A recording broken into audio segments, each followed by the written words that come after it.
ओम श्री गणेशाय नमः। वागर्थाविव संपृक्तौ वागर्थप्रतिपत्तये जगतः पितरौ वन्दे पार्वती परमेश्वरौ।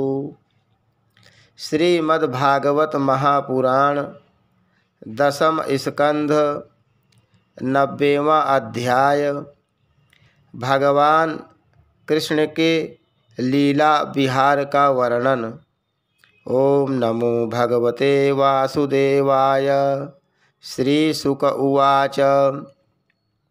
सुखं स्वपुर्यां निवसन् द्वारकायां श्रियः पतिः सर्वसम्पत्समृद्धायां जुष्टायां वृषणिपुङ्गवैः स्त्रीभिश्चोत्तमवेशाभिर्नवयौवनकान्तिभिः कन्दुकादिभिर्हर्म्येषु क्रीडन्तीभिस्तडेद्युभिः।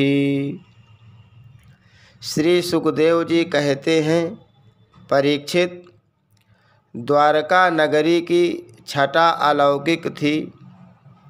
उसकी सड़कें मद चूते हुए मतवाले हाथियों, सुसज्जित योद्धाओं, घोड़ों और स्वर्णमय रथों की भीड़ से सदा सर्वदा भरी रहती थी। जिधर देखिए उधर ही हरे भरे उपवन और उद्यान लहरा रहे थे। पांत के पांत वृक्ष फूलों से लदे हुए हैं। उन पर बैठकर भंवरे गुनगुना रहे हैं और तरह तरह के पक्षी कलरव कर रहे हैं। वह नगरी सब प्रकार की संपत्तियों से भरपूर थी। जगत के श्रेष्ठ वीर यदुवंशी उसका सेवन करने में अपना सौभाग्य मानते थे। वहाँ की स्त्रियाँ सुंदर वेशभूषा से विभूषित थीं और उनके अंग अंग से जवानी की छटा छिटकती रहती थी। वे सब अपने महलों में गेंद आदि के खेल खेलती और उनका कोई अंग कभी दिख जाता तो ऐसा जान पड़ता मानो बिजली चमक रही है। लक्ष्मीपति भगवान की यही अपनी नगरी द्वारका थी। इसी में वे निवास करते थे। भगवान श्री कृष्ण 16,000 से अधिक पत्नियों के एकमात्र प्राण वल्लभ थे। उन पत्नियों के अलग अलग महल भी परम ऐश्वर्य से संपन्न थे। जितनी पत्नियां थीं उतने ही अद्भुत रूप धारण करके वे उनके साथ विहार करते थे। सभी पत्नियों के महलों में सुंदर सुंदर सरोवर थे। उनका निर्मल जल खिले हुए नीले पीले श्वेत लाल आदि भांति भांति के कमलों के पराग से महकते रहते थे। उनमें झुंड के झुंड हंस सारस आदि सुंदर सुंदर पक्षी चहकते रहते थे। भगवान श्री कृष्ण उन जलाशयों में तथा कभी कभी नदियों के जल में भी प्रवेश कर अपनी पत्नियों के साथ जल विहार करते थे। भगवान के साथ विहार करने वाली पत्नियां जब उन्हें अपने भुज पास में बांध लेतीं, आलिंगन करतीं, तब भगवान के श्री अंगों में उनके वक्षस्थल की केसर लग जाती थी। उस समय गंधर्व उनके यश का गान करने लगते और सूत मागध एवं वंदीजन बड़े आनंद से मृदंग ढोल नगाड़े और वीणा आदि बाजे बजाने लगते। भगवान की पत्नियां कभी कभी हंसते हंसते पिचकारियों से उन्हें भिगो देती थीं। वे भी उनको तर कर देते इस प्रकार भगवान अपनी पत्नियों के साथ क्रीड़ा करते मानो यक्षराज कुबेर यक्षिणियों के साथ विहार कर रहे हों। उस समय भगवान की पत्नियों के वक्षस्थल और जंघा आदि अंग वस्त्रों के भीग जाने के कारण उनमें से झलकने लगते। उनकी बड़ी बड़ी चोटियों और जोड़ों में से गूंथे हुए फूल गिरने लगते। वे उन्हें भिगोते भिगोते पिचकारी छीन लेने के लिए उनके पास पहुंच जाती और इसी बहाने अपने प्रियतम का आलिंगन कर लेती। उनके स्पर्श से पत्नियों के हृदय में प्रेम भाव की अभिवृद्धि हो जाती, जिससे उनका मुख कमल खिल उठता। ऐसे अवसरों पर उनकी शोभा और भी बढ़ जाया करती। उस समय भगवान श्री कृष्ण की वनमाला उन रानियों के वक्षस्थल पर लगी हुई केसर के रंग से रंग जाती। विहार में अत्यंत मग्न हो जाने के कारण घुंघराली अलकें उन्मुक्त भाव से लहराने लगती। वे अपनी रानियों को बार बार भिगो देते और रानियां भी उन्हें सराबोर कर देतीं। भगवान श्री कृष्ण उनके साथ इस प्रकार विहार करते मानो कोई गजराज हथिनियों से घिरकर उनके साथ क्रीड़ा कर रहा हो। भगवान श्री कृष्ण और उनकी पत्नियां क्रीड़ा करने के बाद अपने अपने वस्त्राभूषण उतारकर उन नटों और नर्तकियों को दे देते जिनकी जीविका केवल गाना बजाना ही है। परीक्षित, भगवान इसी प्रकार उनके साथ विहार करते रहते। उनकी चाल ढाल, बातचीत, चितवन, मुस्कान, हास विलास और आलिंगन आदि से रानियों की चित्तवृत्ति उन्हीं की ओर खींची रहती। उन्हें और किसी बात का स्मरण ही नहीं होता।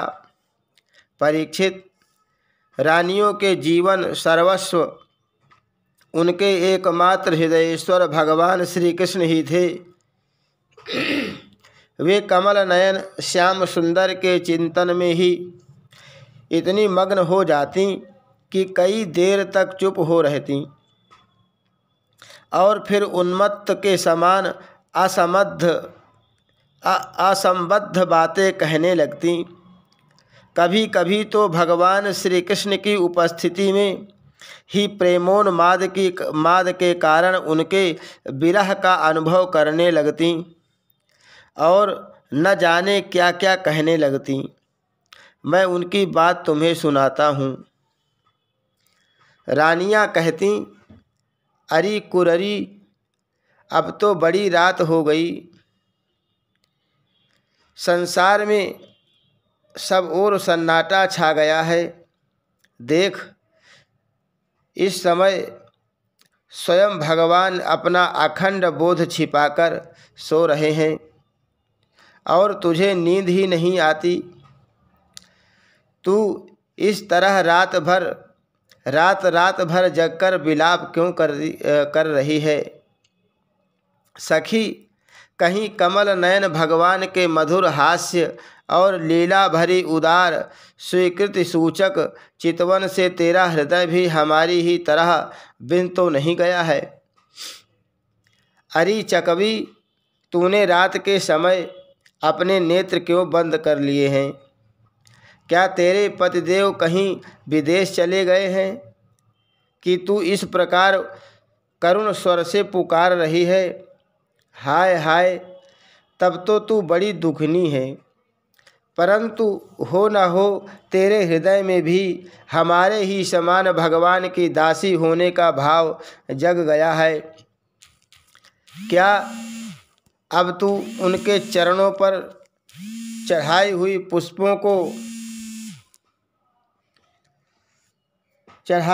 पुष्पों की माला अपनी चोटियों में धारण करना चाहती है। अहो समुद्र, तुम निरंतर गरजते ही रहते हो। तुम्हें नींद नहीं आती क्या। जान पड़ता है तुम्हें सदा जागते रहने का रोग लग गया है। परंतु नहीं, हम समझ गईं, हमारे प्यारे श्याम सुंदर ने तुम्हारे धैर्य, गांधीर्य आदि स्वाभाविक गुण छीन लिए हैं। क्या इसी से तुम हमारे ही समान ऐसी व्याधि के शिकार हो गए हो जिसकी कोई दवा नहीं है? चंद्रदेव, तुम्हें बहुत बड़ा रोग राज यक्ष्मा हो गया है, इसी से तुम इतने क्षीण हो रहे हो। अरे राम राम, अब तुम अपनी किरणों से अंधेरा भी नहीं हटा सकते। क्या हमारी ही भांति हमारे प्यारे श्याम सुंदर की मीठी मीठी रहस्य की बातें भूल जाने के कारण तुम्हारी बोलती बंद हो गई है? क्या उसी की चिंता से तुम मौन हो रहे हो? मलयानिल, हमने तेरा क्या बिगाड़ा है जो तू हमारे हृदय में काम का संचार कर रहा है? अरे तू नहीं जानता क्या, भगवान की तिरछी चितवन से हमारा हृदय तो पहले से ही घायल हो गया है। श्रीमन मेघ, तुम्हारे शरीर का सौंदर्य तो हमारे प्रियतम जैसा ही है। अवश्य ही तुम यदुवंश शिरोमणि भगवान के परम प्यारे हो, तभी तो तुम हमारी ही भांति प्रेम पास में बंधकर उनका ध्यान कर रहे हो। देखो देखो, तुम्हारा हृदय चिंता से भर रहा है, तुम उनके लिए अत्यंत उत्कंठित हो रहे हो, तभी तो बार बार उनकी याद करके हमारी ही भांति आंसू की धारा बहा रहे हो। श्याम घन, सचमुच घन श्याम से नाता जोड़ना घर बैठे पीड़ा मोल लेना है। री कोयल, तेरा गला बड़ा ही सुरीला है। मीठी बोली बोलने वाले हमारे प्राण प्यारे के समान ही मधुर स्वर से तू बोलती है। सचमुच तेरी बोली में सुधा घोली हुई है, जो प्यारे के विरह से मरे हुए प्रेमियों को जिलाने वाली है। तू ही बता, इस समय हम तेरा क्या प्रिय करें? प्रिय पर्वत, तुम तो बड़े उदार विचार के हो। तुमने ही पृथ्वी को भी धारण कर रखा है। न तुम हिलते डोलते हो और न कुछ कहते सुनते हो। जान पड़ता है कि किसी बड़ी बात की चिंता में मग्न हो रहे हो। ठीक है, हम समझ गईं, तुम हमारी ही भांति चाहते हो कि अपने स्तनों के समान बहुत से शिखरों पर मैं भी भगवान श्याम सुंदर के चरण कमल धारण करूं। समुद्र पत्नी, नदियों, यह ग्रीष्म ऋतु है, तुम्हारे कुंड सूख गए हैं। अब तुम्हारे अंदर खिले हुए कमलों का सौंदर्य नहीं दिखता। तुम बहुत दुबली पतली हो गई हो। जान पड़ता है जैसे हम अपने प्रियतम श्याम सुंदर की प्रेम भरी चितवन न पाकर अपना हृदय खो बैठी हैं और अत्यंत दुबली पतली हो गई हैं। वैसे ही तुम भी मेघों के द्वारा अपने प्रियतम समुद्र का जल न पाकर ऐसी दीनहीन हो गई हो। हंस, आओ आओ, भले आए, स्वागत है।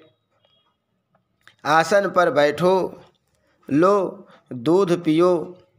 प्रिय हंस, श्याम सुंदर की कोई बात तो सुनाओ।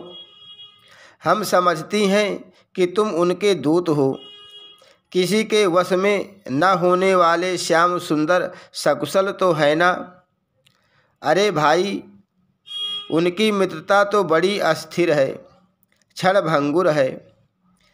एक बात तो बतलाओ, उन्होंने हमसे कहा था कि तुम ही हमारी परम प्रियतमा हो। क्या अब उन्हें यह बात याद है? जाओ जाओ, हम तुम्हारी अनुनय विनय नहीं सुनती। जब वे हमारी परवाह नहीं करते तो हम उनके पीछे क्यों मरें? क्षुद्र के दूत, हम उनके पास नहीं जाती। क्या कहा? वे हमारी इच्छा पूर्ण करने के लिए ही आना चाहते हैं। अच्छा, तब उन्हें तो यहाँ बुला लाना, हमसे बातें कराना, परंतु कहीं लक्ष्मी को साथ न ले आना। तब क्या वे लक्ष्मी को छोड़कर यहाँ नहीं आना चाहते? यह कैसी बात है? क्या स्त्रियों में लक्ष्मी ही एक ऐसी है जिनका भगवान से अनन्य प्रेम है? क्या हमसे कोई एक भी वैसी नहीं है? परीक्षित, श्री कृष्ण पत्नियां योगेश्वरेश्वर भगवान श्री कृष्ण में ऐसा ही अनन्य प्रेम भाव रखती थीं। इसी से उन्होंने परम पद प्राप्त किया। भगवान श्री कृष्ण की लीलाएं अनेक प्रकार से अनेक गीतों द्वारा गान की गई हैं। वे इतनी मधुर, इतनी मनोहर हैं कि उनके सुनने मात्र से स्त्रियों का मन बलात् उनकी ओर खिंच जाता है। फिर जो स्त्रियां उन्हें अपने नेत्रों से देखती थीं, उनके संबंध में तो कहना ही क्या है। जिन बड़भागिनी स्त्रियों ने जगत गुरु भगवान श्री कृष्ण को अपना पति मानकर परम प्रेम से उनके चरण कमलों को सहलाया, उन्हें नहलाया धुलाया, खिलाया पिलाया, तरह तरह से उनकी सेवा की, उनकी तपस्या का वर्णन तो भला किया ही कैसे जा सकता है। परीक्षित, भगवान श्री कृष्ण सत्पुरुषों के एकमात्र आश्रय हैं। उन्होंने वेदोक्त धर्म का बार बार आचरण करके लोगों को यह बात दिखला दी कि घर ही धर्म, अर्थ और काम साधन का स्थान है। इसीलिए वे गृहस्थोचित श्रेष्ठ धर्म का आश्रय लेकर व्यवहार कर रहे थे। परीक्षित, मैं तुमसे कह ही चुका हूँ कि उनकी रानियों की संख्या थी 16,108। उन श्रेष्ठ स्त्रियों में से रुक्मिणी आदि 8 पटरानियों और उनके पुत्रों को तो मैं पहले ही क्रम से वर्णन कर चुका हूँ। उनके अतिरिक्त भगवान श्री कृष्ण की और जितनी पत्नियां थीं, उनसे भी प्रत्येक के 10-10 पुत्र उत्पन्न किए।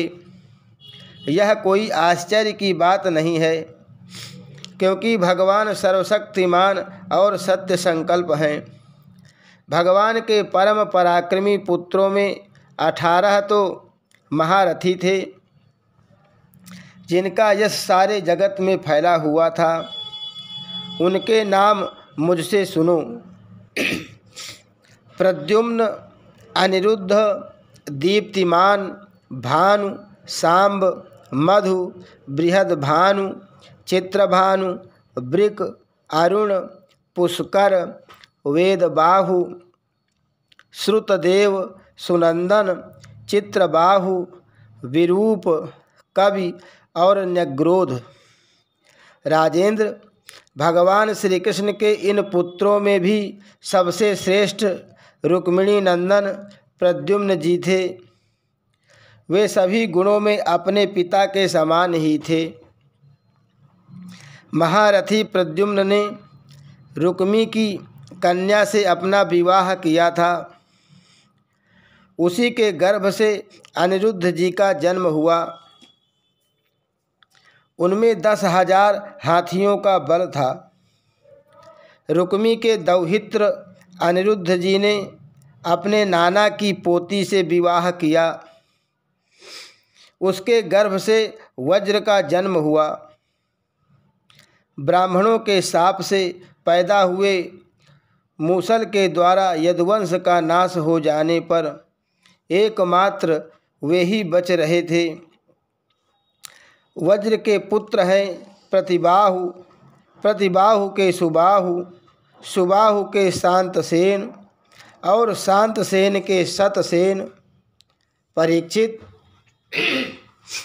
इस वंश में कोई भी पुरुष ऐसा नहीं हुआ जो बहुत सी संतान वाला न हो, तथा जो निर्धन, अल्पायु और अल्पशक्ति हो, वे सभी ब्राह्मणों के भक्त थे।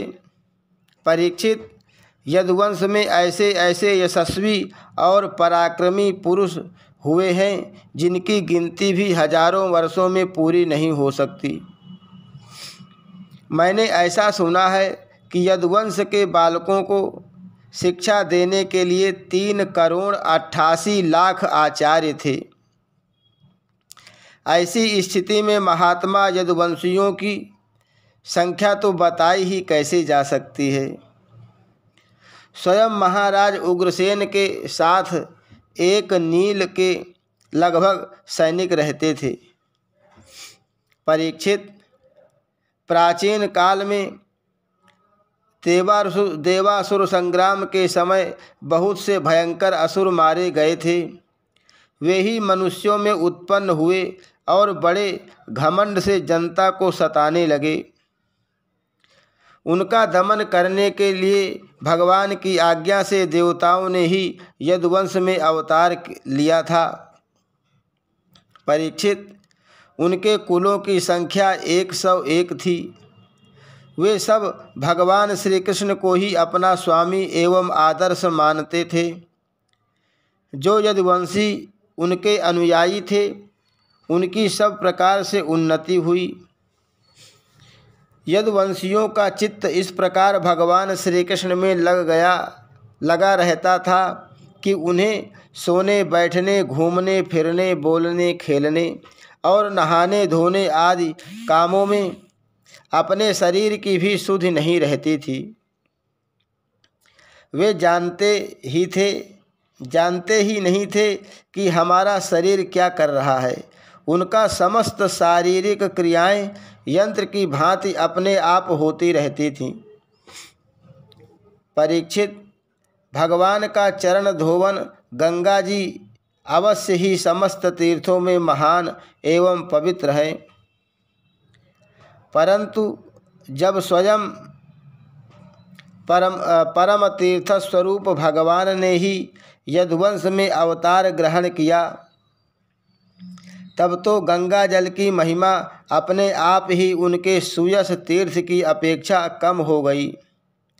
भगवान के स्वरूप की यह कितनी बड़ी महिमा है कि उनसे प्रेम करने वाले भक्त और द्वेष करने वाले शत्रु दोनों ही उनके स्वरूप को प्राप्त हुए। जिस लक्ष्मी को प्राप्त करने के लिए बड़े बड़े देवता यत्न करते रहते हैं, वे ही भगवान की सेवा में नित्य निरंतर लगी रहती है। भगवान का नाम एक बार सुनने अथवा उच्चारण करने से ही सारे अमंगलों को नष्ट कर देता है। ऋषियों के वंशजों में जितने भी धर्म प्रचलित हैं, सबके संस्थापक भगवान श्री कृष्ण ही हैं। वे अपने हाथ में कालस्वरूप चक्र लिए रहते हैं। परीक्षित, ऐसी स्थिति में वे पृथ्वी का भार उतार देते हैं, यह कौन बड़ी बात है। भगवान श्री कृष्ण ही समस्त जीवों के आश्रय स्थान हैं। यद्यपि वे सदा सर्वदा सर्वत्र उपस्थित ही रहते हैं, फिर भी कहने के लिए उन्होंने देवकी जी के गर्भ से जन्म लिया है। यदुवंशी वीर पार्षदों के रूप में उनकी सेवा करते रहते हैं। उन्होंने अपने भुजबल से अधर्म का अंत कर दिया है। परीक्षित, भगवान स्वभाव से ही चराचर जगत का दुख मिटाते रहते हैं। उनका मंद मंद मुस्कान से युक्त सुंदर मुखारविंद ब्रज स्त्रियों और पुर स्त्रियों के हृदय में प्रेम भाव का संचार करता रहता है। वास्तव में सारे जगत पर वही विजयी हैं। उन्हीं की जय हो, जय हो। परीक्षित, प्रकृति से अतीत परमात्मा ने अपने द्वारा स्थापित धर्म मर्यादा की रक्षा के लिए दिव्य लीला शरीर ग्रहण किया और उसके अनुरूप अनेक अद्भुत चरित्रों का अभिनय किया। उनका एक एक कर्म स्मरण करने वाले के कर्म बंधनों को काट डालने वाला है। जो यदुवंश शिरोमणि भगवान श्री कृष्ण के चरण कमलों की सेवा का अधिकार प्राप्त करना चाहे, उसे उनकी लीलाओं का ही श्रवण करना चाहिए।